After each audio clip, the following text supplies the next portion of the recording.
আসসালামু আলাইকুম। আমার এই বিড়ালটাও অসুস্থ। আমি বলে বোঝাতে পারবো না এখন যে ওদের জন্য আমি কী পরিমাণ চিন্তিত রয়েছি। অলরেডি আমার একটা বিড়াল তো মারা গিয়েইছে, আর এই বিড়ালগুলো নিয়ে কী করবো ভেবে এখনও ওষুধ চলছে, জানি না কী করব।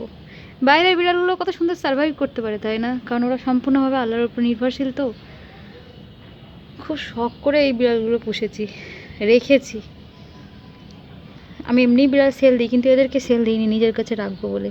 ভালোবাসার জিনিসগুলো খুব তাড়াতাড়ি হারিয়ে যায়, তাই না? এ তো হাঁটতে পারছে না সেই মতো, পেছনের পায়ে ইঞ্জেকশন দিয়ে দিয়ে অলরেডি ব্যথা হয়ে যাচ্ছে, ওই জন্যই হাঁটছে না মনে হয়। খাওয়া দাওয়া করছে। আর আরেকটা আছে, এর ভাই হয়, সেই পেছনেই বসে আছে ডাব্বার পেছনে। যে